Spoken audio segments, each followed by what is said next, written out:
Good afternoon and good morning, everyone. It's Dan Sanik here from the Institute for Catastrophic Loss Reduction. We're just about ready to get started. I still see people signing in, so we'll give everybody a few seconds here, and then we'll get going with the event.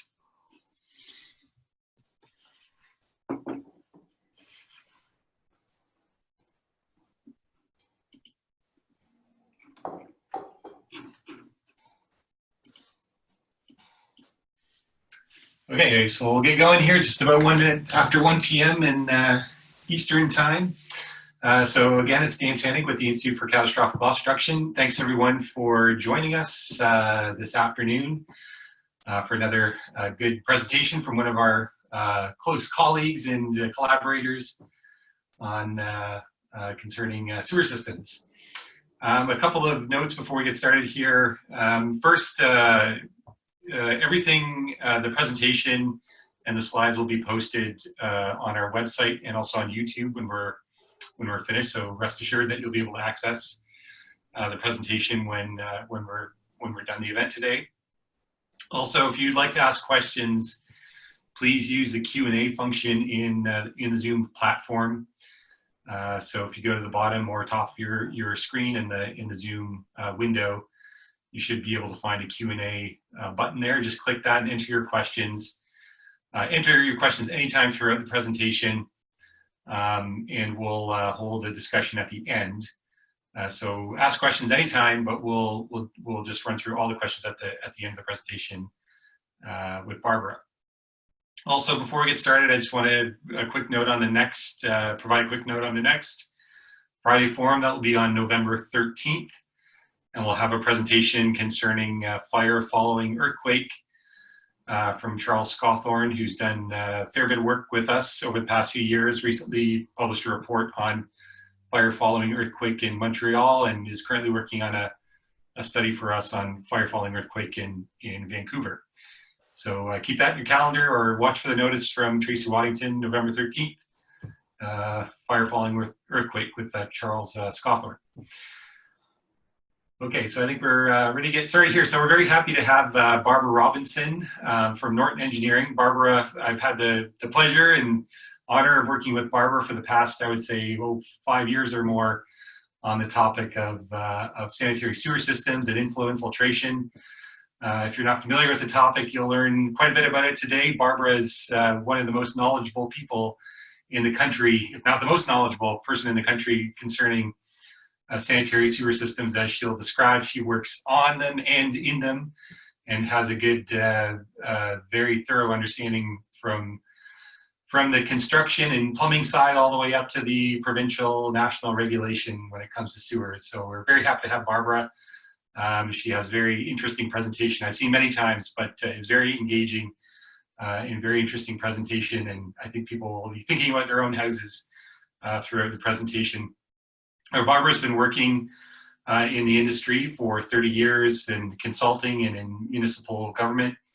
And Barbara's also a CBC Radio 1 infrastructure columnist, sort of reflecting her great ability to communicate these topics to the public. So with that, I'll pass it over to Barbara. Thanks, Dan. I appreciate that. Good morning and good afternoon, everybody. I'm delighted to be here because anytime I can talk about sewers, I'm a happy gal. The picture you see is me sporting a COVID haircut, finally allowed to go back into manholes because, as you know, during COVID, there was some concern about whether COVID was active in sewers. We're still kind of studying it. But anyway, I didn't go in for 6 months and I was so happy that day. So that just gives you a little bit of information about how much I love sewers. So I'm going to start with just a quick, I'm just going to get your attention with some quick information, and then I'll go back and sort of go through what I mean by that and where it comes from and all that. So so I've been doing this for a long time. And people sometimes ask me, well, how did you become a sewer expert? Like when you were a little girl, did you, actually I say, yes, when I was a little girl, I used to dream about spending my life in sewers. No, it didn't happen that way. I just became a civil engineer and kind of fell into it early in my career, and I just kept doing it. And if you don't die and keep doing the same thing, you become an expert. So All right, so what I'm going to talk about today is leaking sewers, and you probably have no idea what that is, and by the end of today you will be just as excited about it as I am. So I'll introduce you to the thing in general. I'm going to talk about the costs and the risks, which is going to be of interest to you. I'm also going to talk about municipal costs and not insurance related costs, but of course we have to consider all of these societal costs. I'll tell you what exactly the problem is. I'll tell you the solutions and best practices that we've come up with and continue to work together on. And the uptake on the work that ICLR and Norton has done. I'm going to talk a little bit more about how we've worked together, but and how we're seeing results from the investment in this. So I have actually, that's a picture from that scary movie that I've never actually seen, but it's such a famous picture. So anyway, problem, lots of extra water in sewers, and it shouldn't be there.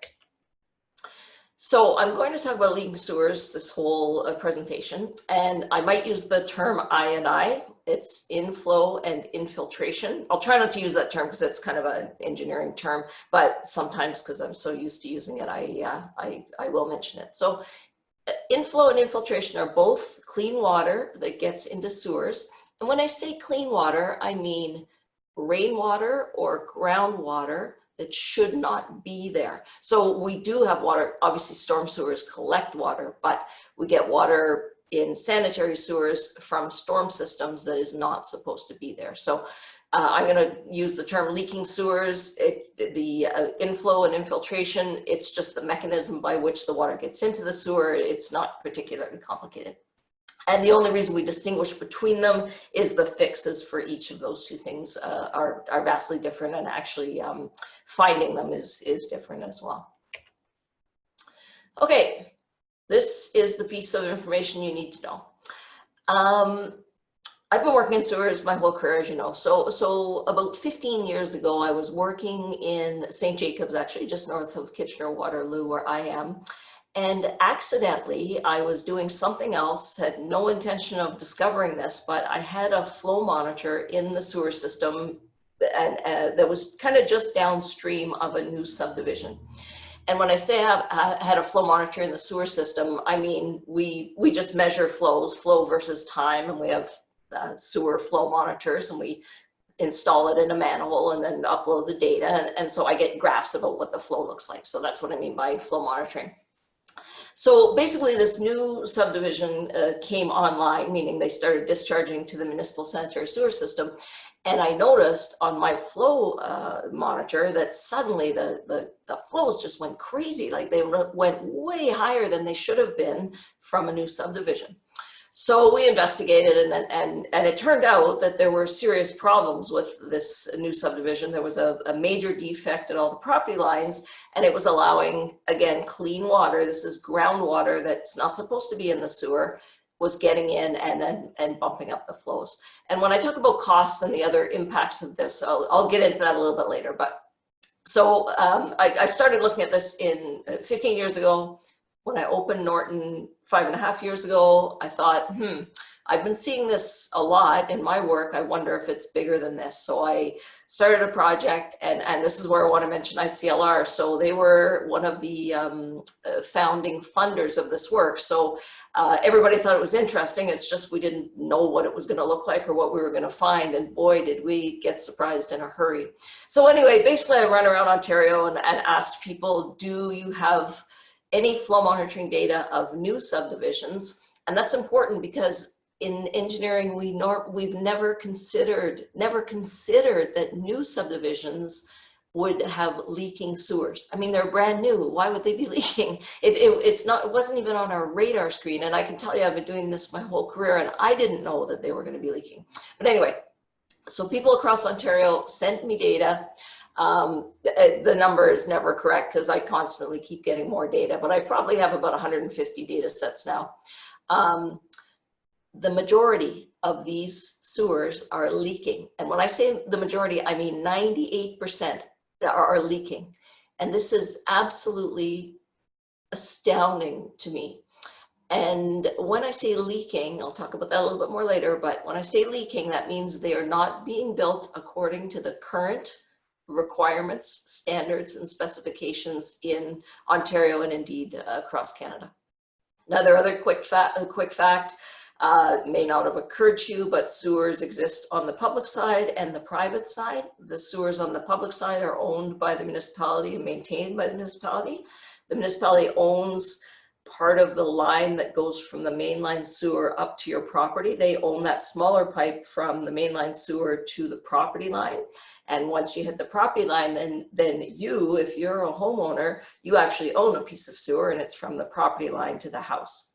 So that's what we call the private side sewer, and then the public side is all the stuff that will eventually be owned by the city. So the city does not own the piece of sewer that's on your property, you own it. And how do we know sewers are leaking? Well, it's obvious. Flow monitoring, pictures, flooding. It's not rocket science. It's quite clear that they're leaking. It's just that we weren't looking before. Okay, so I'll talk more about costs later, but just to give you the lay of the land, I mentioned St. Jacobs, the first place I found leaking sewers, and those sewers actually weren't leaking that badly, not compared to some of the stuff I've seen since. But if I assume that rate of leakage that I saw in St. Jacobs, it was 120 homes. If I use that same rate, and I'll tell you what that is a little bit later, and I multiplied that by the kind of development that we're expecting to see in most of the GTA over the next till event horizon 31 year to 2041, pardon me. If each of those new subdivisions was leaking just that smallish amount that I found in St. Jacobs, we would be talking 1.4 meters cubed per day. So a meter cubed, if you think of a box of water, a meter tall, a meter wide, and a meter long, that's 1 meter cubed. So 1.3 is that much more. So that amount of leakage is 1.4 meters cubed per day coming out of each and every one of those houses. And if you multiply that by the 60,000 homes that most of the GTA municipalities or regional municipalities are expecting to see built, the cost of this, just this little bit of leakage, this is not the only leakage problem, but this is one of them. We're into $500 million a year. Per year. And you know who's going to pay for that? Homeowners, well, the municipality, but they'll back charge the homeowners. And you know what? Insurers may be paying for, well, that number is treatment cost, but you know, this is going to cost insurers as well. So we're all interested in doing something about this. Oh, sorry, actually, I already covered this, and I had mentioned ICLR was a founding funder and has been supporting the work ever since, for which I'm eternally grateful, because we've been able to make some amazing progress. Okay, so what does clean water cost? Again, the clean water going into sewers. I don't mean potable water. I mean clean water that's heading into sewers that shouldn't be there. So 1 liter per second is about the flow that you would see coming out of a garden hose. So if you took your garden hose, took a liter container and stuck it in and had your stopwatch, it would take about 1 second to fill that liter. And that doesn't seem like a lot of water. If you look at that little garden hose, oh, well, that's not that much if it was going. Of course, I'm seeing leaks like this, you know, I might see a lateral with 2 or 3 leaks like this, or each leg of sewer might have 2 or 3. So it really adds up, but never mind about it adding up. 1 liter per second of clean water in a sewer over a 40-year life is $1 million. And I say over a 40-year life, I just took the present value because we put sewers in the ground, and if they leak when we put them in the ground, they're going to be leaking for their entire life unless they collapse and we have to fix them, and that costs even worse. So it's a big cost. Barbara, sorry to interrupt. We just had one clarification question. I think it's kind of important. So somebody was asking, are you referring to stormwater sewers or wastewater sewers? Great question. All of the research I've done, all the data I'm talking about is flow data from sanitary sewers. However, Everything I'm talking about is true for storm sewers as well. And I'm going to tell you why that's almost a worse problem than sanitary. Well, they're both problems, but, and we haven't even considered wrapping our head around flow monitoring storm sewers. Everybody's just ignoring it for right now, but that's next. Sanitary and storm sewers, both. Is that, did I cover it, Dan, or? Yep, that's good. Thank you. Okay. Okay, so when we talk about the cost of this clean water, and in engineering, when it comes to inflow and infiltration, clean water and sewers, when we're doing our studies and making decisions, to recommendations to council, traditionally engineers have only ever considered the cost of this clean water to be the cost of electricity at the wastewater treatment plant and chemicals. So obviously when this clean water gets into the sewer, it goes all the way down to the sewage treatment plant. Now, of course, if there's a lot of clean water in a system, we have to build a bigger sewage treatment plant, but engineers have never considered that. Chemicals and power, meaning that you need a little bit extra power to pump the water within the sewage treatment plant, and you need a few more chemicals. And that approach, that concept of power and chemicals is utterly inadequate to actually quantify the cost of this clean water in our sanitary sewers. So I'll just talk about a few of them.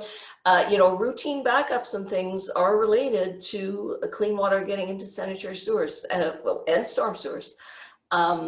If you think about, I know you guys don't think about pipes all day like I do, but if you think about a pipe in the ground and if it had a lot of extra water in it, there would be a lot of water around. And if there was a condition where flooding was almost going to happen but just didn't, like there's a line on the map where if these homes flooded and the next one didn't, the hydraulic grade line essentially, a lot of extra water in the sewer because of this I&I is going to push that home over the top into a home that floods. I mean, it is very difficult to quantify this from an engineering point of view, but if just thinking about it practically, some of this flooding is related to clean water and sewers. Reduction of catastrophic flooding as well. And let me give you an example of that. So the city of Hamilton is an old city, of course, and like the city of Toronto, it is serviced by combined sewers. And combined sewers means that we used to build one big sewer in the middle of the road, and that sewer collected both the wastewater, the sewage, and the stormwater.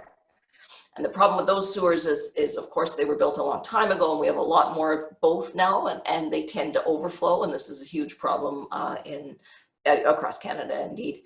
And as you know, the beaches close in Toronto every summer, and that's because a combined sewer that has wastewater sewage in it, that has sewage in it, is overflowing to the water. So, City of Hamilton, there's lots of new development going on there, and it's going on at the top of the mountain. And in engineering, well, the regulators no longer allow us to install combined sewers. Of course, we stopped putting those in the 50s, I think. However, there are systems that have combined sewers, so we have to, we have to deal with them. We have to deal with what we have. So up on the mountain in Hamilton, we build new homes, and all of that wastewater, of course, goes into separated systems.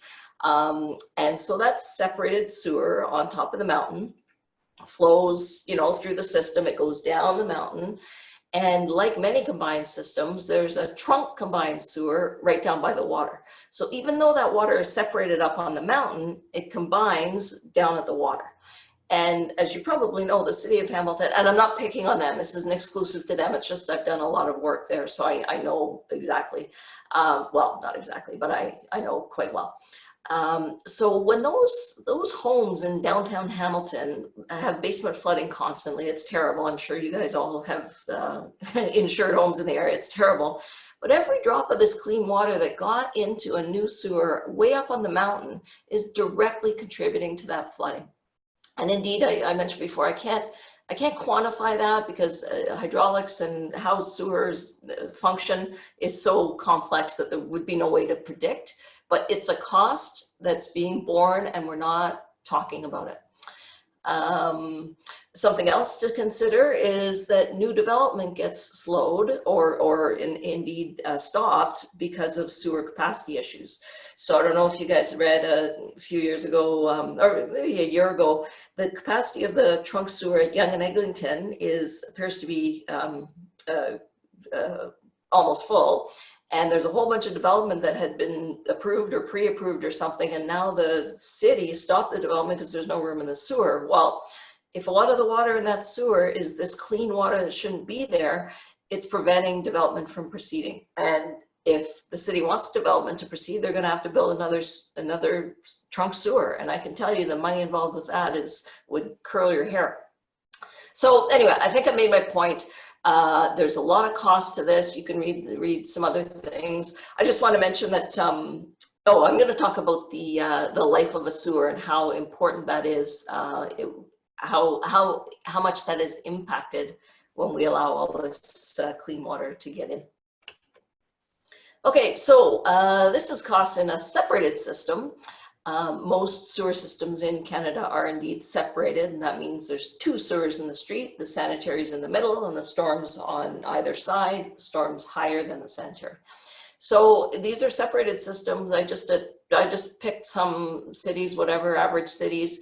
And if I compare water bill, that means purchased water. So if you purchased water from the city's water treatment plant, that is how much sewage should be in the pipe, because that's the only thing that actually goes into sewer pipes, or should go into sewer pipes, is domestic water that's used in your house or for industry or commercial. However, these are just fresh numbers from recently. The difference between the clean water and, well, the brown one is the dirty stuff and the blue one is the clean stuff. So the difference between those two is clean water in our sanitary sewers. So I'm just trying to provide the same information at you a few different ways in case I'm being too much of an engineer. Okay, so I think I kind of made my point here. The costs of this inflow and infiltration, clean water, are already very high and they're on their way up. We're starting to learn about the impacts, the social impacts, the emotional and mental health impacts of people experiencing flooding. You guys all know about insurance, but there's also the uninsured costs that residents are bearing. So these costs include all kinds of components. And I am strongly recommending every chance I get that when we're deciding to cost the cost of this clean water and sewers, we cannot stop at power and chemicals. We need to consider these other societal costs, regardless of who bears the cost. These are still costs. And with the advent of climate change, I don't think I have a slide on this. Let me wait till I get to a different slide and I'll speak to that. All right, so I've been expecting this to happen for some time. The impact of this water getting into sewers is having a direct impact on flooding. And in Ontario, in the last year or two, I'm aware of probably 10 new subdivisions that experienced basement flooding. And these are 2, 3, 4 years old, and they've had basement flooding. And one place the residents told me they were getting basement flooding. I mean, wastewater in your basement. They've been getting it about every 6 months, and at 3 years, there was a more, but catastrophic is maybe the wrong word, but a bigger flood that got on the news. So I expect, and I think this is one of the ways we're going to affect change here. I expect homeowners to start thinking about suing people, the municipality, obviously the insurers will be involved, for poor maintenance or poor inspection or whatever, because these should not be flooding. And something just popped up in the news today that somebody's brought a class action allegation to Oakville, suggesting that the flooding they're experiencing is associated with upstream development. Now, I haven't worked on, well, I've worked on the sewers in Oakville, but not for this. So I don't know anything about it. All I know is when a lot of development goes in a hurry, we're not taking the steps and precautions that we need to take to ensure they're getting built properly. And I'll talk a little bit more about that in a bit as well. Yeah, I'm just mentioning liability, and everybody phones me with this stuff. So there's a bunch of things going on. They're all confidential. You guys actually probably know about it, but you know, if I were a resident in a 2-year-old home and my home flooded, boy, I'd be calling a lawyer. So we've been having trouble, and when I say we, I mean my entire industry, all the engineers, I guess we'll call ourselves. We have been having a great deal of difficulty convincing our councils and all that I&I is worth removing. But as we start to get into risk and flood, we're starting to get council's attention, and that's what we need to do to affect the change that we need to see here. All right, so I talked about the costs or whatever, and let me jump into what is the problem. So I mentioned that I had found new sewers were leaking. I'm just going to show you a couple of graphs. I have a million of these. So when I sent out that original survey and asked, do you have any data on any new subdivisions that are leaking? Can you send it to me? This is the kind of stuff I saw. So on the top is flow versus time, flow in liters per second. Remember the garden hose and time. Yeah, you guys are math people. So, and the bottom is rainfall. So we generally measure rainfall at the same time we measure flow in sewers, so we can see whether the sewers are responding to rainfall. When they respond to rainfall, that's typically is an inflow response. Remember I showed you at the very beginning, inflow is when essentially when stormwater is directly connected to a sanitary sewer, and we see a response immediately, as opposed to what we see later, which is an infiltration response. So this is this is at a pump station actually. It's a brand new subdivision. Well, I think it's 2 years old, and whenever it rains, the pump station bypasses raw sewage to the creek nearby. And you can't see from the scale, but it's there's a base flow problem here. Like there's a day-to-day, everyday, all-day problem. And then when it rains, of course, the sewers are completely blown out. So if we hadn't had even if we hadn't had a flow monitor in there, the operations guys would have been reporting that they were bypassing that pump station. So I have data like this from all over Ontario, or all over Canada, I should say, but I don't think I have too many graphs in here. Okay, here's another one. Yeah, so the sewers get overwhelmed when it rains, and this is also a new area, I believe. This graph shows unoccupied homes. So they're building houses, there's nobody there, there shouldn't be any flow or very, very little, and we're seeing flow regularly, but also in response to rainfall. So these are sanitary sewers in new construction that we should not be accepting. So the graphs I've shown you are sewers and responses. The municipality already owns these sewers because they accepted them from the developer. And so this is now the municipality's problem, even though it's a brand new subdivision. So that's an issue I probably won't get into here, but it's a complication. All right, so I mentioned earlier, and I just wanted to show you this picture because, you know, I'm an engineer and I like pictures. I said that the leaking sewers reduce the useful life. So we plan for sewers to last 75 years, and the PVC pipe manufacturers say their sewers last 100 years.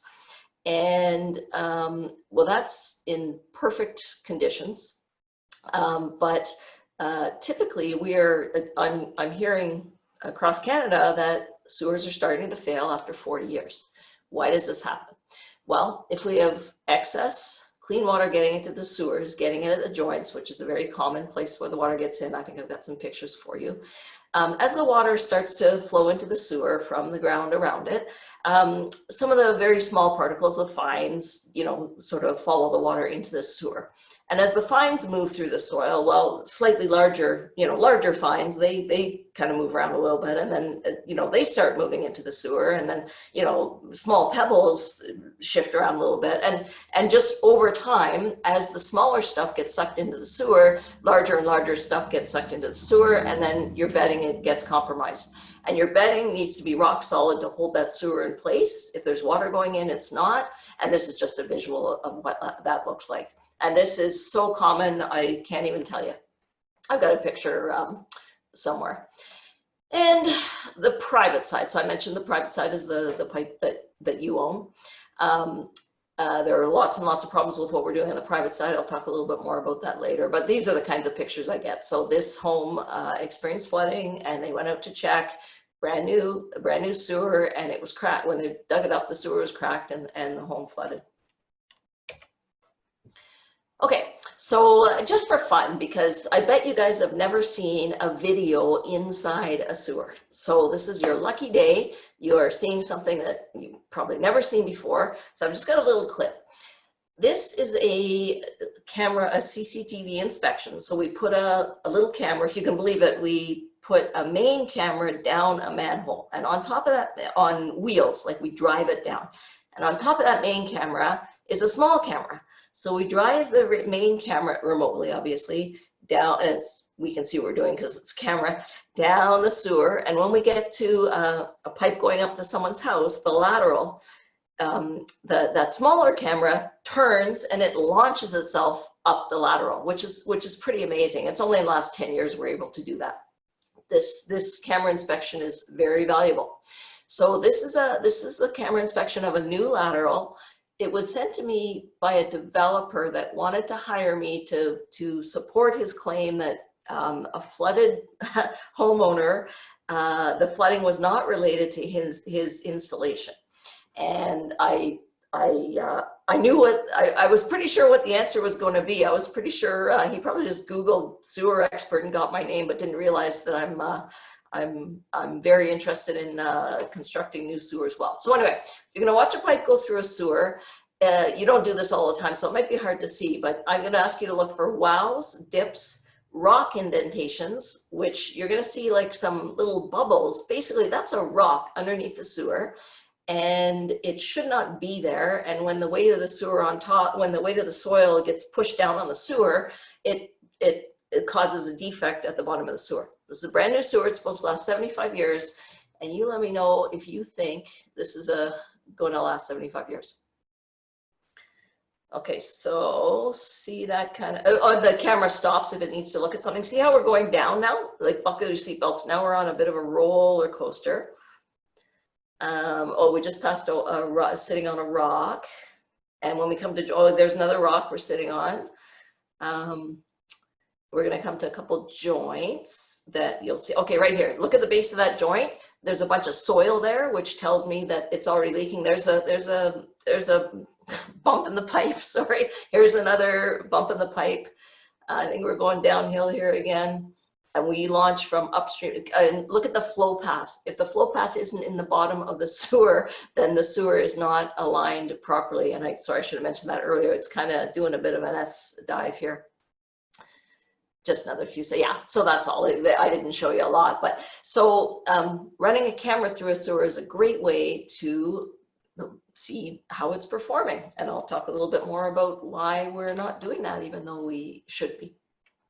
By the way, I wrote a little engineering report and told the developer that he needed to replace the entire sewer. And so I never heard from him again. I'm pretty sure he wouldn't have shared that information. Oh, sorry. There we go. Okay, so I mentioned earlier, we see joints leaking all the time. When we look at it, when I do studies in existing sewer systems, and by the way, I'm talking a lot about new sewers because that's where I have the data, but a lot of what I'm talking about is going to be valid for existing sewers as well. So this is what we see all the time. When I go to do a study on clean water and sewers, an I&I study, we call them, we run camera, we look at camera, this is what sewers look like. And they don't need to look like this. We can be doing better. Okay, so what are the causes and conditions? So I can tell you what, I know why sewers are leaking. They're leaking because there's a crack in the sewer. One of the connections, the joints, connections between two disparate sewers, connections at the manhole. One of those things is happening. It's either leaking, it's infiltrating or inflow. It's not complicated. It's very tricky, but it's not complicated. So why aren't we building these sewers? Why are these joints leaking? What's going on here that all these things are happening that we're not doing a good enough job? So this is my main body of research. This is what I've been working on for a while. And I won't get into a lot of this, but so people working in the field don't necessarily understand the guidelines and standards they're supposed to follow. And that is not necessarily the fault of the people working in the field. This stuff is kind of complex, and we often have junior people doing inspections and they don't really know some of these things, but education would solve that problem. Jurisdiction's a problem. I'm going to talk about public-private side a little bit. The private side is governed by the building code and the public side is governed by Ontario regulations. So the different set of guidelines and standards, different people doing the work. There are silos at cities and municipalities. It's quite problematic, actually. When I was city engineer at Kitchener for a couple of years, and in my section I had stormwater, design and construction, asset management, development, and design and construction were separate. And those 6 engineering groups all were using their own sort of approach and requirements. It was unbelievable, no coordination. And this is pretty common. And also building departments are completely separate in most in all municipalities. The focus of the code, the building codes, pardon me, this is private side. The focus of the building codes was never around flooding at all, or drainage, sewers. They were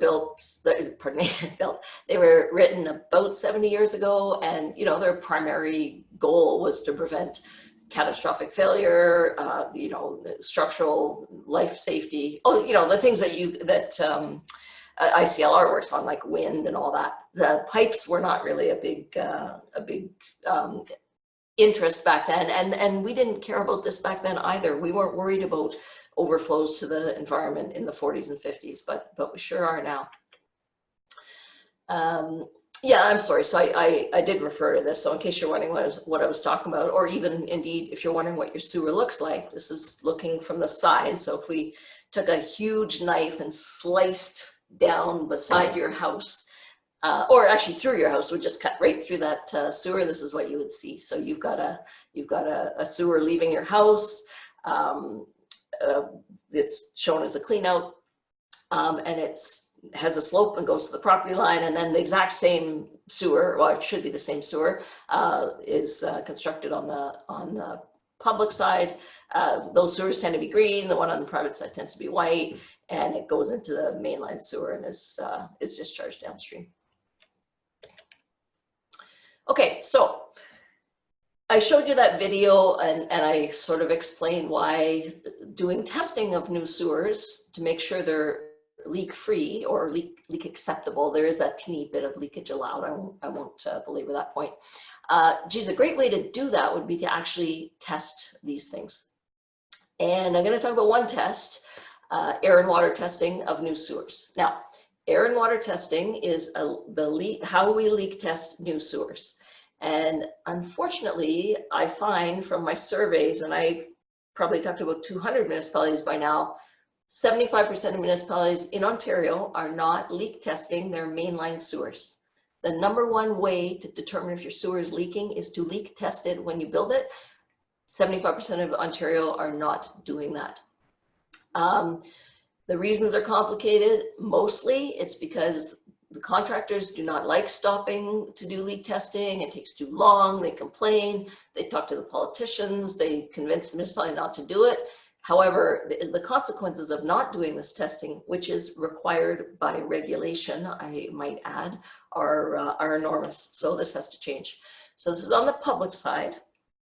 So now I'm going back over to that white pipe on the private side, the one that you own. And I hope when you go home tonight, you'll call a plumber immediately and get your that private side lateral CCTV inspected like I showed you. For $350, it might be the best money you ever spent.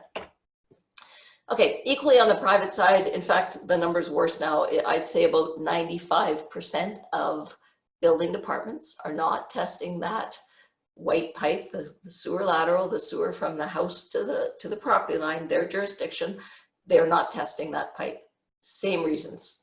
Contractors don't want to. They used to, 20, 30 years ago, they used to do it, but it just sort of fell out of favor. Again, leak testing is how we determine if something is leaking. And if we're not doing leak testing, we are shooting ourselves in the foot. Of course, these pipes are going to be leaking. If no one's even checking them, for crying out loud, then why would a contractor ever build them? And let's face it, contractors, guys working in the trench, they're not I&I engineers like me. They don't know anything about, they're not aware that one little gasket offset is going to be a problem. They don't know that. So, you know, these are policy things that have to come from higher up. And I won't go into all these tests, but, you know, there are basically 5 tests on this is public side.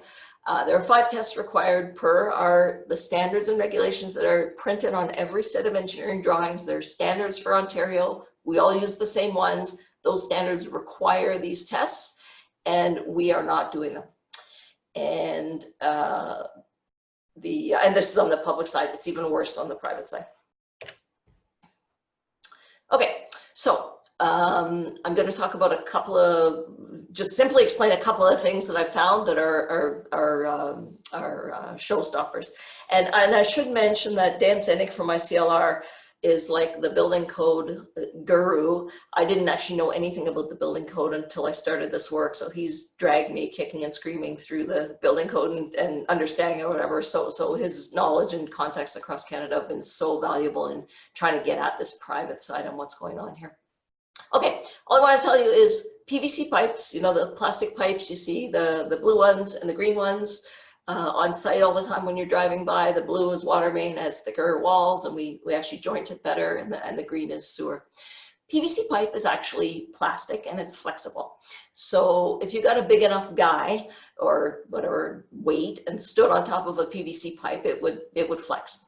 And sometimes I do that in my when I present live, but not. I have to use a thinner wall pipe than what we use for sewers. But anyway, the point being, they're flexible. They're designed to be flexible. How we hold the PVC pipe in place in the ground, and remember, holding that pipe in place in the ground is essential, because if it moves around, the bedding moves, the joints separate, and then we get that clean water for the next 75 years that we do not want. How PVC pipe is designed is that when we're installing it, in order to prevent the weight of the soil on top from pushing that dashed line into an oval, from squishing it down, we pack, and I'm sorry, I understand there's might be a few engineers on the call, so I don't know exactly all of your experience, so I'm trying to make it fairly simple and we can get into more detail after. Anyway, the weight of the soil on top is going to squish that pipe and it's going to go out of round. When it goes out of round, if you can imagine every joint, it doesn't necessarily go out of round. Well, it doesn't go out of round completely evenly across the length of the pipe. It might be more here and less there. And as soon as you've got a joint that's got one partially out of round and one less out of round, that joint's going to pop. And this is happening on the private side a lot. How we avoid this? Very simple. Install the pipe according to the standards and guidelines that actually exist in Ontario, in Canada today. And simply put here, when we put the soil around it, we pack it down, we compact the soil on either side, 95%, we do it in lifts. So the soil, the compacted soil on the sides holds the pipe round. That is how a PVC pipe was designed and how it needs to be installed. This is how we're installing pipe on the private side. This is what every single installation looks like. So I won't be too technical again, but basically that's a sewer pipe on the private side going up to the house. There are glue joints there. That's a huge problem. I won't get into that. What's going to happen next is that the excavator, like the big machine that brings the dirt or whatever, the excavator is going to come over and it's just going to drop, it's going to dump soil on top of this pipe. There's no compaction, nothing else going on. And I'll show you, well, you saw that pipe, you saw the video of that pipe where the joints were starting to give a little bit. That pipe's like 3 years old. So, and particularly with these glued joints, any ovulation in one section of the pipe is gonna snap that joint. And my concern with this is, you know, you buy a house, I don't know how long the houses last, 100 years. I don't know how long the houses we build today last, but you know, it's not really fair to be sticking this piece of crap pipe, and there's lots of reasons why it's a piece of crap, but trust me on that one. Why are we installing the cheapest, lousiest pipe that we can for the homeowner to own? And 10, 20 years from now, guess who's got the problem? The homeowner and the insurer. Okay, so I just wanted to test. I thought this was cool. So again, all we have to do is test these pipes. How we test for a pipe being out of round is we get essentially a round thing. It's got tines on it, essentially. It's called a Mandrel.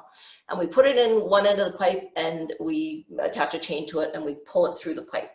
if that round thing gets, or you can use a plug as well, if it gets stuck, it is built to measure for each type of sewer you're doing, and it allows 5% deflection or 7.5% deflection, depending on the type of pipe.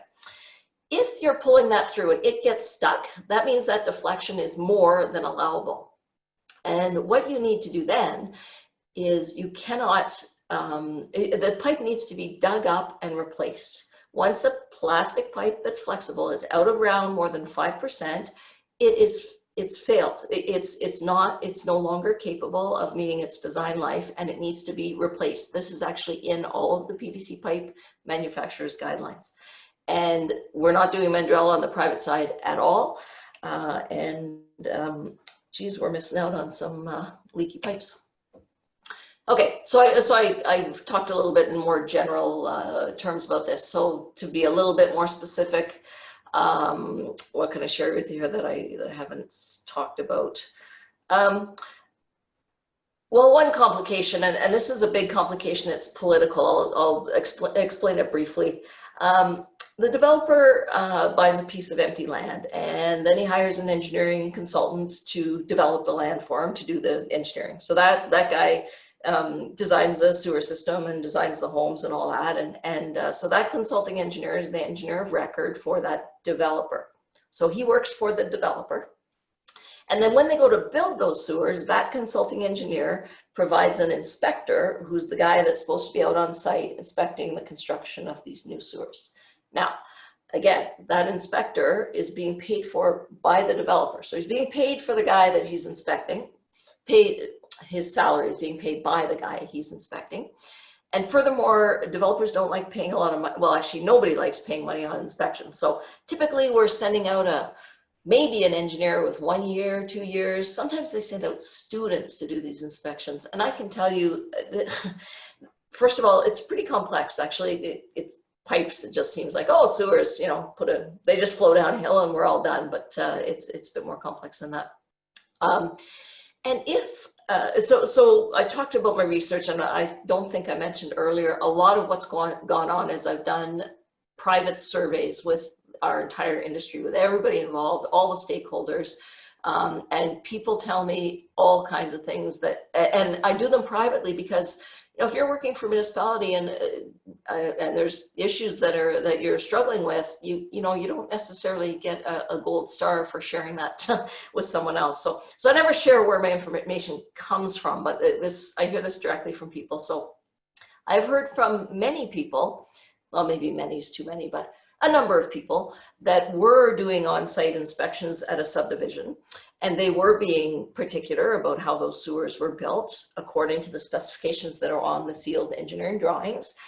And they were taken off site, they were kicked off site because the developer just calls the owner of the consulting company and says, like, get this Yahoo off site, I'm trying to get some sewers in the ground, what are you guys doing? And so this is quite common, this political influence, and we've been struggling with this for a while, and ICLR and I talked about this in many different ways because it is something we need to address. Another thing I didn't mention, perhaps it's obvious, but we never traditionally have been checking flows in brand new construction because we just assume those sewers wouldn't be leaking. Okay, so on the private side, I think I mentioned a lot of these. I'm just going to talk about PVC pipe, which is a big problem in the next, no, I think I just covered PVC pipe and how we're installing it, pardon me. So on the private side, you saw what we're doing with that white pipe. We're not doing that on the public side, we're actually doing it correctly on the public side. The other thing about the building code is that on the public side, when we're building sewer, in general, when you're building a sewer, when a contractor is building a sewer, you always want to have someone on site watching because corners get cut a lot. It's just the nature of contracting. It's just the way it is, right? These guys are trying to make a living. They don't realize that a hanging gasket is a long-term problem for the municipality. They're trying to, you know, feed their family, whatever. I get that. But the way the building code works is, so on the public side, we have full-time inspection always, well, mostly for construction of sanitary sewers. On the private side, there's no inspection during routine work. The contractor needs to pass prescribed inspections. So there's like six or eight prescribed inspections. They would include a structural inspection and I don't know, fire code rating inspection and this sewer inspection. But they're not there the whole time. The developer calls them and says, okay, you can come to site, and they actually know which homes he's going to be inspecting. So they're often only inspecting 10% of the homes in a new subdivision, and they know which ones. So they'll send the building inspector to those homes. Well, you know, again, contractors are trying to make a living. If I knew a building, well, I wouldn't say I would do that. But anyway, there's a great temptation to cut corners to save a few dollars. Let's just leave it at that. Yeah, I'm not gonna go into this. I've heard across the board about this political pressure, and it makes it, this is a really complex problem because it's not really a technical problem. There are technical components to this problem, but there are a lot of other factors. So it's just part of what we have to solve when we're coming up with solutions. Yeah, and I've been talking about PVC pipe, pardon me. So just what I wanted to say is it's the same pipe on both sides of the property line, the white and the green. It's the same pipe standard. It's both PVC pipe. There's no difference between those two. But on the building code side, they weren't aware that this was required of PVC pipe. I think what happened is we used to use other kinds of pipe, metal pipe, and when they switched over to PVC, they probably didn't update maybe some of the background standards.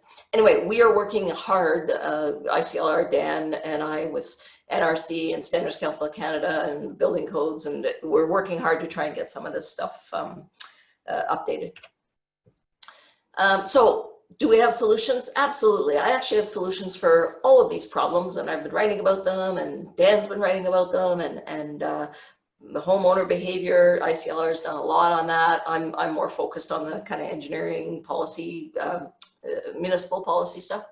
So basically, here's a simple solution. So I don't think I mentioned this earlier, but there's a lot of cross connection during construction. So remember I mentioned earlier, inflow is stormwater going into the sanitary sewer.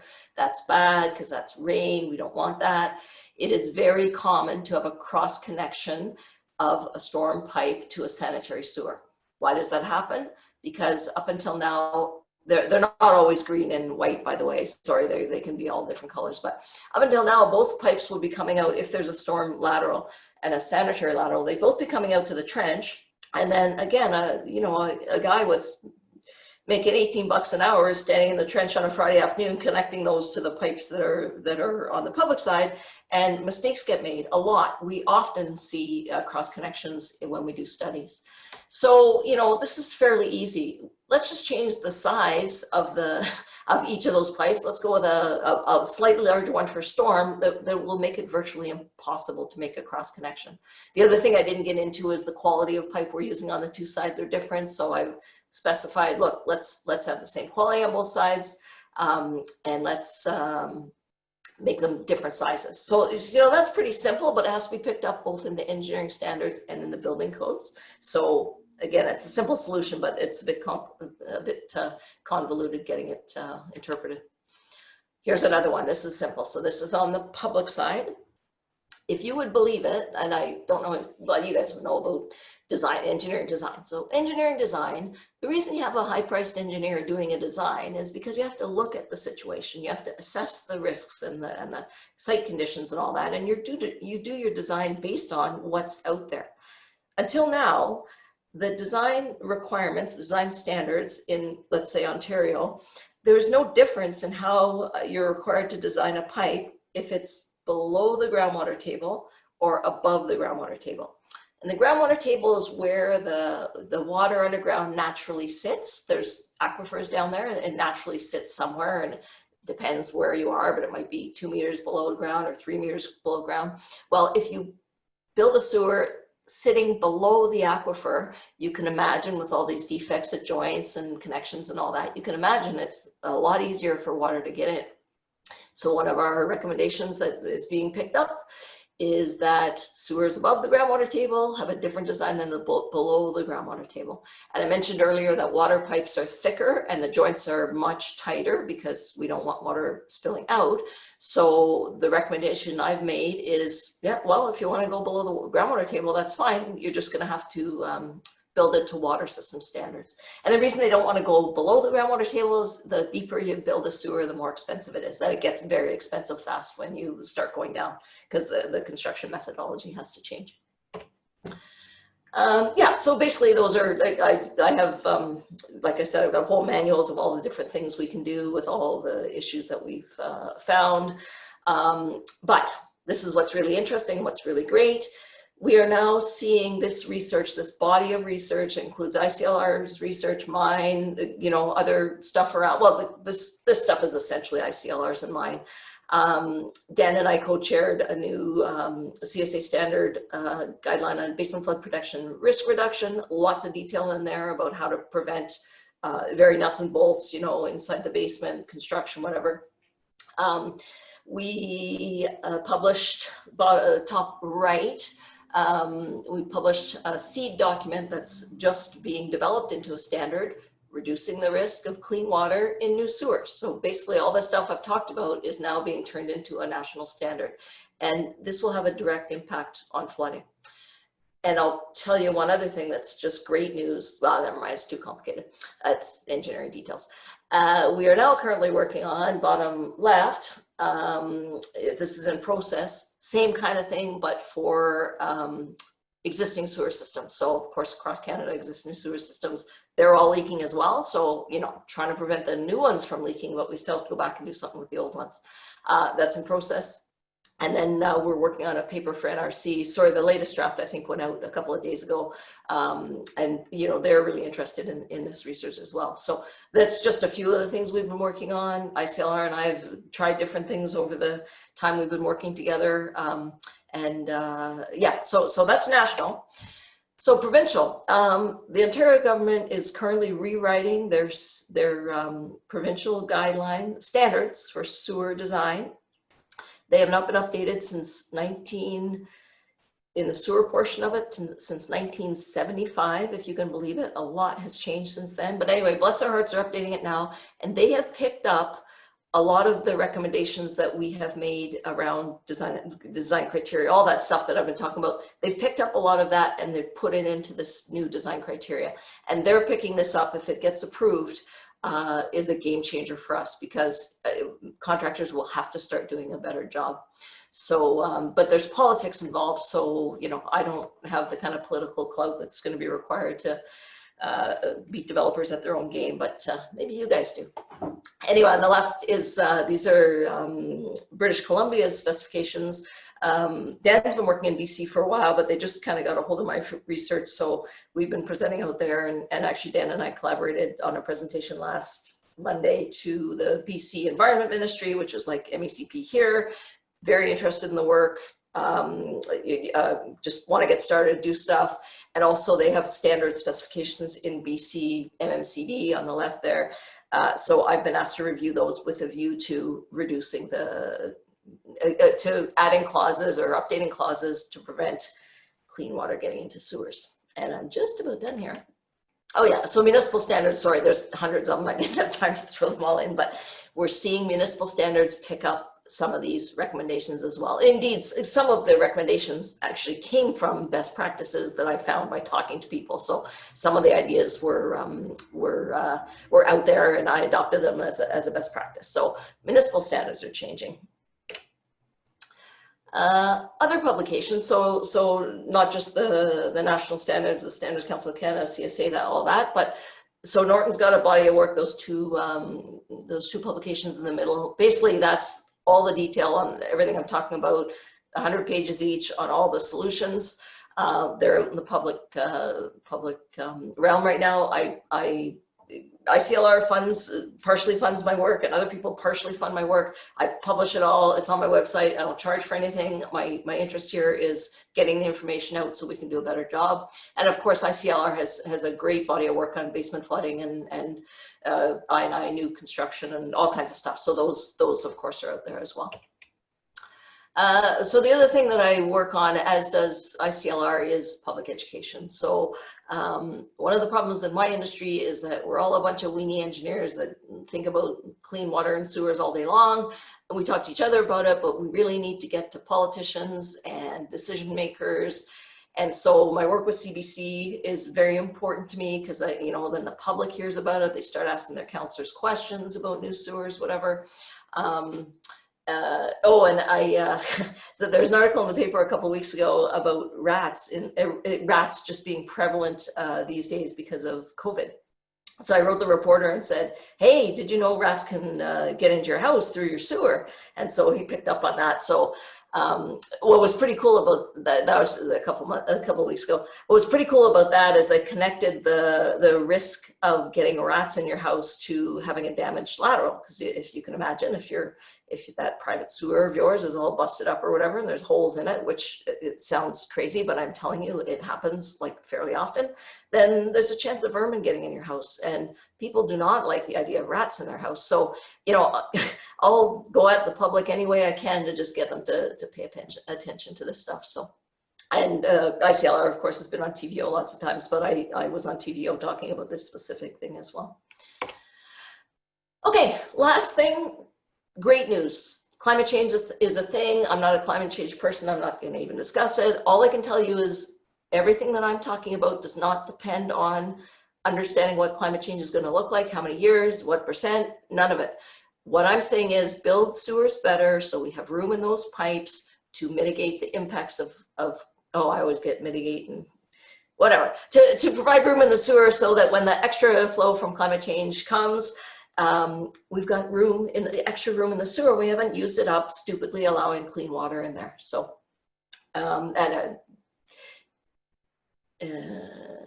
engineering solutions. Oh yeah, we don't need to, I don't need to know anything about climate change. This is best practices. All right, it is a great day to build better sewers better. Thank you very much. Great, thank you, Barbara. That excellent presentation, lots of great comments. We're rolling in here. We actually have about 80 people on the line, so lots of great. Many questions. And also thanks for the camera inspection of the sewer. I'm sure everybody's going to be happy with that vision in their heads over the long weekend. We've got several questions here, and some of them you briefly addressed, but maybe you can get a little bit more detail in a response. So one specific question here from Graham.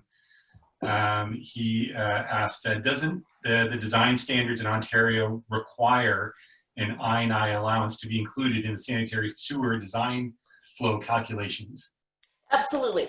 So when we're building sewers, we're dealing with construction, and we're dealing with something that will degrade over time. It's going to fall apart eventually. Well, they don't usually fall apart, but so yes, absolutely. We've got an allowable leakage when we first construct them, and that's when we do leak testing. There's a number that it's allowed to leak a little bit, right? Just this teeny amount, because it's construction.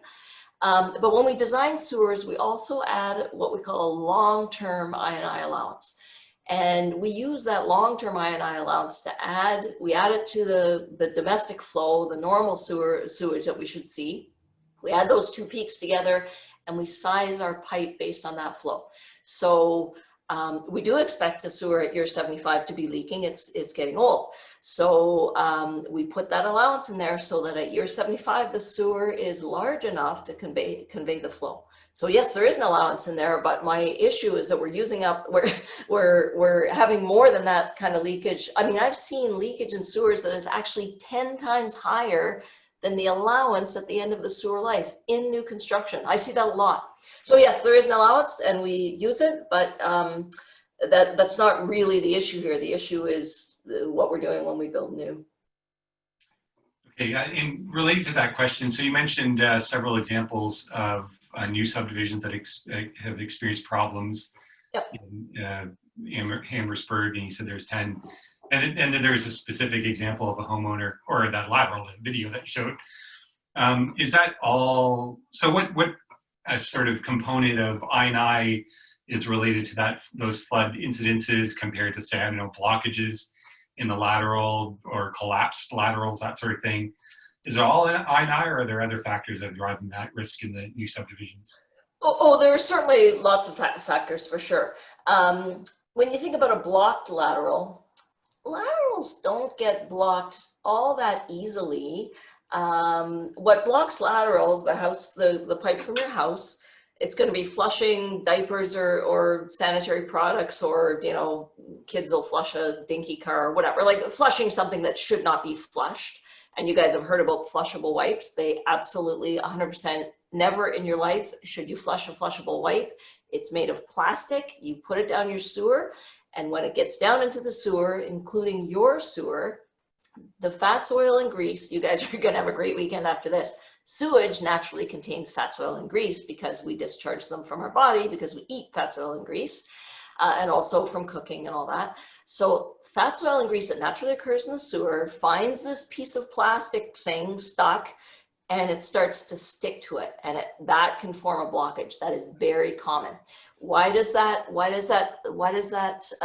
flushable wipe get stuck? Because of defects in the sewer. It wouldn't normally get stuck unless there's something to get stuck. I'm not saying it would never get stuck. Sure, there's lots of ways things get stuck. So yes, there's lots of different things going on why flooding happens. And I should specify, and I should have said this at the beginning, I'm talking about urban flooding, not riverine flooding. I'm not talking about when you know, Lake Ontario is 6 feet higher and everything flood. I'm not talking about that. I'm talking about urban flooding. So there are other causes, absolutely. These are the causes that we can fix easily. Well, maybe not easily, but. Right, understood. Okay. So I got two questions here about material, pipe material, one sort of general and then one very specific. So I'll start with the general question. Yep. From Susan. Can you speak to different sewer pipe materials? Could pipe material choice be a solution to infiltration? Yeah, great question. We almost exclusively use now PVC pipe. There's nothing wrong with PVC pipe. It actually works quite well on the public side. It's not working well on the private side because there's a couple of things, and maybe I'll talk about them. But the pipe material is not the problem. We don't actually have PVC pipes in the ground older than about 30 years, mostly maybe 40 years. So we don't actually know what PVC pipe is going to look like at year 100, but the pipe is not the problem. It's strong enough. It's the jointing, and the jointing for PVC pipe and concrete pipe that we used to use is the same. It's a rubber gasket. And also, sorry, PVC pipe is not strong enough to withstand much additional load. So as soon as you get back past a certain size, about a 450, 600 maybe, 600 pipe, you might see PVC, but we generally are going to concrete after concrete, yes, after 600, because PVC isn't strong enough. So it's not the pipe material, it's how we're building it and not building it to required specifications. Okay, good. And a related question, and maybe you've already answered it, but it's interesting anyway. So from Valda, she's made a comment. PVC pipes replaced clay sewer pipes several decades ago. With all the problems now found with PVC, should we have kept using clay pipes? They also used rubber connections from their understanding. In a million years, we do not want to use clay pipes again. Often, very often, clay pipes were built. They just butt jointed them. They didn't joint them. They just shoved one beside another. So in 70 or 80-year-old homes, clay pipe. The other thing with clay pipe is it shatters. When it's old, it will shatter. So anything, you know, if you go to dig it up, it's likely to shatter. No, we definitely do not want to go back to clay pipe. It shatters in general. If you drop a piece of clay pipe, it's going to break. If you drop a piece of PVC pipe, it won't break. So so that was for private side laterals. We also used Orangeburg pipe, which was basically cardboard impregnated with bitumen. We used that after the Second World War because we were short of metals. That stuff's a disaster. Obviously, it hasn't been lasting 50 years. So the problem on the private side is we're using a lower quality pipe, like a thinner walled pipe, so not as strong. But the big problem on the private side is how we're installing it, and also that we're installing glued pipe systems on the private side. They are not approved by the international standards for pipe. It's not approved to build glued pipe underground, and we're doing it without exception across Ontario. So this is another thing I'm working with the building code people on. It's not acceptable. So we need to come up with something else. Right. Okay. And you mentioned very briefly, I think you were going to mention this. So if there was one major or a few major recommendations that you would make in terms of new construction to address the problem of I&I, what would they be? And you've talked in the past about flow monitoring and that sort of thing. So maybe explain a little bit more about flow monitoring. Do we do it in all sewers, just old ones, just new ones? Yep. And what impact might that have? Okay, so that's a great question, because I actually have one single recommendation that would solve all of this, and it gets us away from well, it doesn't completely get us away from politics, but it will help us. If we put a flow monitor at the downstream end of every new subdivision we build in Canada, the flow, I don't need to worry about inspection and testing, whatever the developer's doing on his side up there, on both public and private side, the developer's building those and he owns it until the city assumes it. I don't need to do any of this inspection. If I put flow monitor at the downstream end of that subdivision, I showed you a couple of graphs what that looks like. I can analyze that flow monitoring data, and I can calculate instantly whether the excess water I'm seeing, and I'm going to see a little bit, I can calculate whether it's acceptable according to the legislation. And if it's not, as a municipality, I refuse to accept that subdivision. And I was city engineer at Kitchener, and I did not accept any new subdivisions until I saw flow monitoring that confirmed that they were functioning as they were being delivered as per specifications. There's probably 25 municipalities in Ontario now who have started to flow monitor at the downstream end based on this research. I'm helping a lot of them with it, so they often get me to analyze the flows. It's not rocket science, but I'm kind of the gal who does it. So so flow monitoring at the downstream end would solve everything. More technical recommendations. PVC pipe on the private side has got to be built properly. That's big, because I didn't mention this earlier, but we estimate, engineers across North America estimate about half of this clean water is getting into the sewers on the private side. Half. Because if you think about it, if you think about the lengths of sewer, actually the private side, in a total sewer system, the private side probably accounts for half the length, because if you think each house has a pipe from the house to the street, and the mainline sewers are just along the street. So, so I suspect just the PVC pipe issue alone is at least half the problem on the private side. So yeah, I have recommendations organized in my manuals. I've organized them by person involved, like city engineer should do this, regulators should do this, municipalities should do that, just to make it as easy as possible for people to pick out those recommendations. And I guess insisting on this testing, I mean, we don't have to do it, I suppose, if we flow monitor, but it's probably a good idea. So that would be the other thing, I think. Okay, good. Thank you. So there's several questions here about flood risk. And so I'll throw them at you, and you can maybe give your overall sense about controlling sewer backup risk, the best approaches, or at least your thoughts on that. That's not always the focus. So there's a few questions about, upstream versus downstream or upgradient development or homes. Are they lower or higher risk? Can you control downstream flooding by controlling development on the sort of upgrading areas? And also, what are your thoughts about some of these, the private side mitigation measures for flooding? Specifically, there's a question here about backflow prevention or backwater valves. Your overall thoughts on controlling flooding, private municipal side would be appreciated. Okay, that's a complex topic, and just so you know, when I talk about risk and flooding, I'm speaking about that like an engineer. So I mean, obviously I know what flooding is and all that, but I'm not an actuary. So when I talk about risk, well, here's the thing: we cannot calculate the risk of flooding associated with some of these things, because Every sewer system in Ontario, I'm telling you, is completely different. They were built at different times, different specifications, there's different soils. They're all different. So we really can't, and I've been at this for years, ICLR, and I have been trying to do this for a long time, but there is no way to predict, and you know, rainfall, the spatial and temporal variation of rainfall, depends where it lands. If it's 100 feet away, it could have a different impact on the sewer system. So, so all I can say about flooding is that, and the other thing I'll mention, and I hope this is true. So I've been told by a few insurers, just in general terms, and I just need general information so I can use it in presentations, but like half the flooding claims in Canada are related to private side issues. So block laterals, sump pump failure, backwater valve failure. So,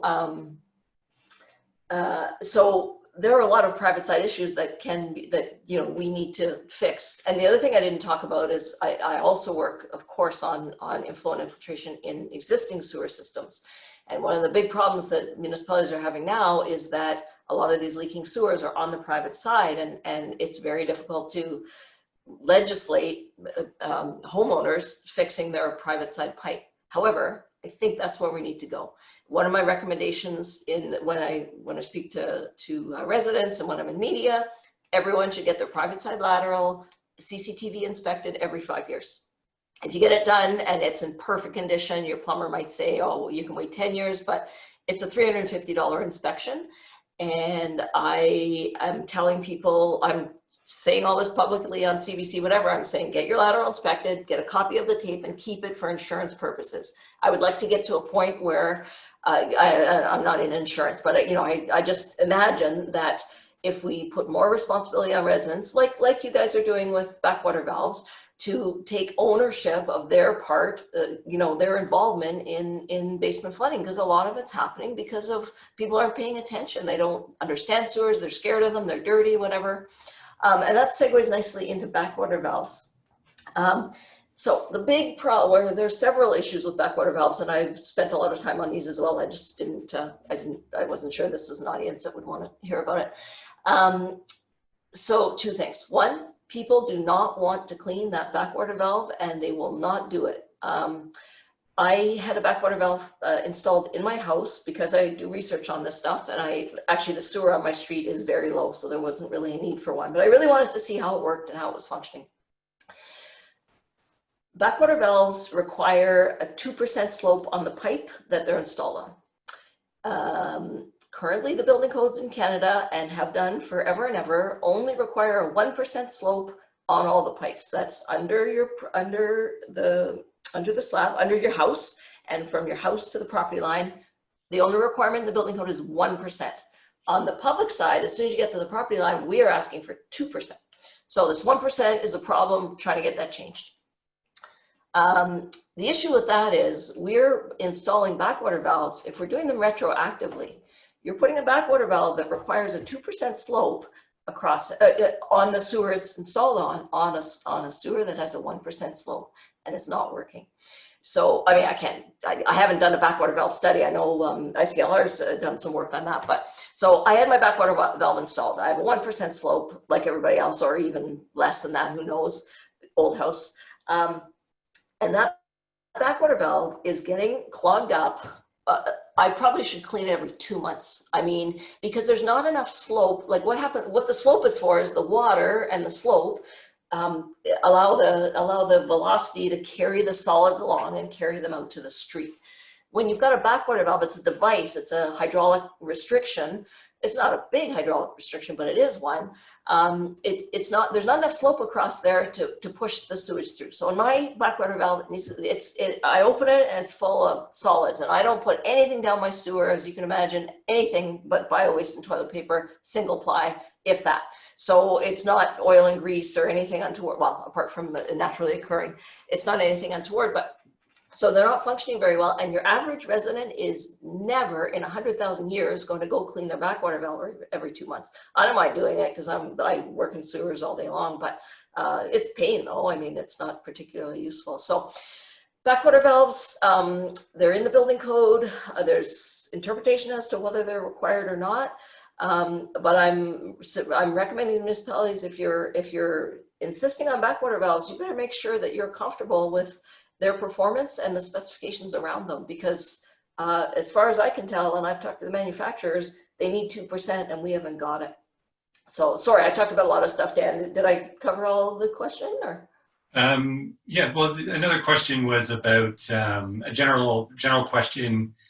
Would you say homes in upslope areas are better in a better position generally, or is this not always true in terms of sewer backup and flood risk? Yeah, so if we're talking about sewers back up into your house when the hydraulic grade line, the water level in the sewer, it becomes higher than the floor of your basement, and then the sewage will start backing up. It often will come through your floor drain. So generally speaking, further upstream is going to be better than further downstream, because the hydraulic grade line in the sewer isn't based on the slope of the sewer, it's based on the slope of the hydraulic grade line. So sure, upstream homes are less prone to flooding than downstream homes.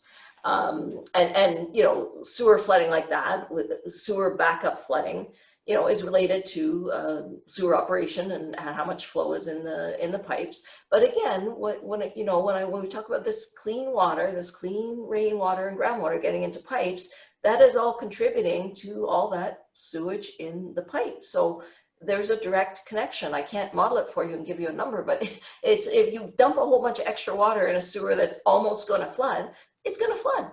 So. Okay, great. Thank you very much. Question from Juliana. Any plans to expand the data collection and research into other provinces? Curious about the impact of different typical ground conditions, etc. Yeah, great question. So well, like I said, Dan's worked with BC for a while. They just kind of got a hold of this, and I'm doing lots of stuff for them. So yeah, conditions in BC are different. Well, there's various reasons, but yeah, they're different conditions. They don't get as much. Yeah, is it inflow or infiltration? Anyway, yes, it's different, and it's different across Ontario. It depends on the site conditions. So the big four in terms of population and sewers are BC, Alberta, Ontario, and Nova Scotia, I guess. And we're working in all those jurisdictions. So BC, I'm onto their regulations now. So, you know, if we start getting some of these best practices into provincial regulations, that's a beautiful win. Halifax, Halifax Water, big, that's the big guy out there, and they have the big population. They're actually pretty progressive and have done a pretty good job, but I haven't gotten to Nova Scotia's government, but people follow this work from across Ontario. When I put something up on LinkedIn, there's like 3,000 people look it up. So it's getting tons of national coverage. And so I think yes, we are. And of course we're writing national guidelines, and those will cover the provinces as well. Right, great, thanks. So there's a couple of things you mentioned here that are really big. Aside, you know, we're sort of interested in flooding and flood risk and that sort of thing, but the other big implications of this issue you mentioned are sewer capacity and limits to development, and just the lifespan of sewers. You know, they're expected to last 75 years, but potentially their lifespan is decades shorter. I mean, are these not implications of many billions of dollars for big municipalities in Canada? What has this gotten the topic onto their radars? This is a topic that's worth trillions, not billions of dollars. This has not been on the radar screen of engineers for very long, but I've been talking about it for about 3 years now, I think, Dan. I put a quote on the slides from a guy from the City of Toronto. He actually just sent that to us this week. He's reviewing something for us. But basically, City of Toronto is saying the impact of this is the reduced life of the sewer, and it has a direct impact. So no, we haven't been thinking about that, but it's so difficult to connect because everyone's like, okay, well, what's the cost? I cannot connect. It's just too difficult. Like I said, all sewer systems are different. But so I live in the city of Kitchener, and I know them well and their system well because I was city engineer there for a couple of years. Last fall, so the city of Kitchener had put in what I call an extra charge 10, 11 years ago, so that they could catch up on fixing their infrastructure, particularly sewers and storm. So for 10 years, taxpayers paid an extra 20, 30%, I can't remember what it was. It was a pretty good chunk to catch up on the infrastructure deficit, which, as you probably know, is rampant across Canada. And so they did all that, and then and I'm always happy, of course, to pay to build better sewers, build new sewers that need to be built. No problem with that. I also have the luxury of being able to afford it, which not everybody does. Anyway, last fall, the staff went to council and said, we are finding that a lot of our sewers are only lasting for 4 years. This is staff going to council. So we need more money to start replacing sewers way sooner than 75 years because they're only lasting 40. And so they propose another levy, infrastructure levy, to replace sewers after 40 years instead of 75.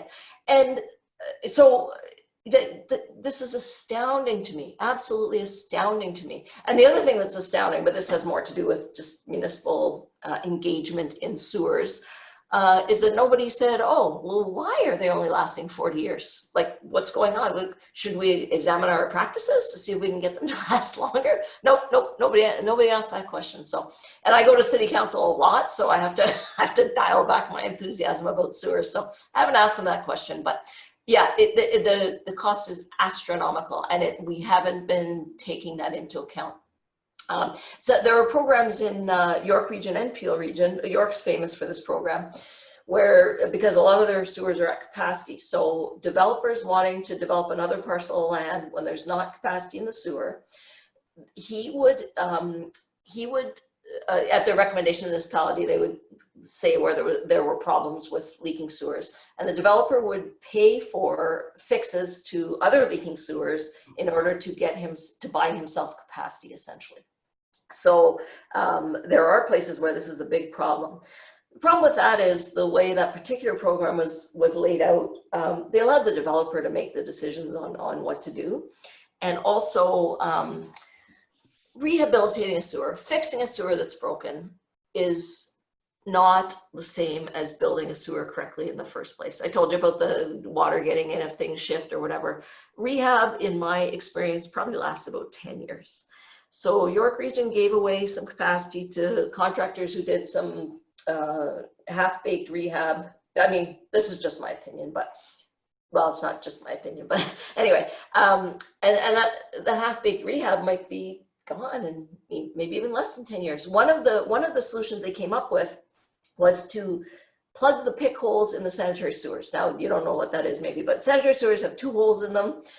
They're at the crown of the road, so there shouldn't be water getting in those holes very often, but you know, a 100-year storm, the water might cover the road and perhaps water would get in the pick holes. A little bit of water would get in there. We sometimes use these rubber pick hole plugs. They're just a square rubber plug, and in a few areas, low-lying, whatever, we'll stick those in the pick holes to make sure. So that was their solution. They bought a bunch of pick holes and put them in this area, and that was their solution that bought them capacity. Now, I can tell you those pick holes get knocked out all the time, and half the time the ops guys hate them because they have to stop and take them out before they open a sewer. So this is not a long-term solution. It's a 6-month solution at best. So their capacity is a huge issue, but we have to find a better way to manage this capacity.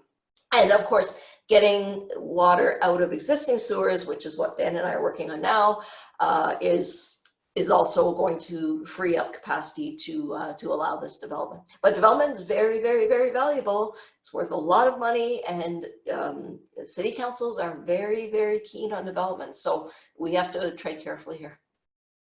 Okay, great. Thanks, Barbara. It's we're just about at 2:30 p.m. Eastern time, so maybe we're gonna have to wrap it up. But thanks again for your presentation. There's a number of additional questions here. Yeah, I can hang out if you want to keep asking questions. That's fine. Well, maybe we'll wrap it up at 2:30. But if people want to get in contact with you, I didn't see your email address up on your slide. Sorry, I should ask for that. But okay. They can email somebody at ICLR, and we can make sure we connect you with Barbara if we didn't get to your question. And there's several questions about backflow preventers and private side solutions. We've actually got a big program or project going on with the University of Guelph on these topics, and we'll we'll have Professor Andy Binns back, I'm sure, soon presenting on that. So just you let us know if you have specific questions. We might be able to get you some information sooner. Barbara, before we wrap up, any last thoughts? No, this is a complicated problem. We really only just stumbled across it, and you know, we have ways of finding solutions. It's just takes energy and effort, and I appreciate ICLR's support as I do my favorite thing. Okay, great. Well, it's been great working with you over the years, and a lot of progress has been made on the topic as a result of your work. So we really appreciate your dedication on the topic. So thanks again, Barbara, and thanks everyone for joining. We had a really great crowd and lots of good questions today. Keep in mind the next Friday Forum is November 13th, and we'll have Charlie Scawthorne talking about fire following earthquake in some of our big cities in Canada. And with that, we'll end the webinar. Thanks again. Thanks, Dan. Thanks everybody for coming.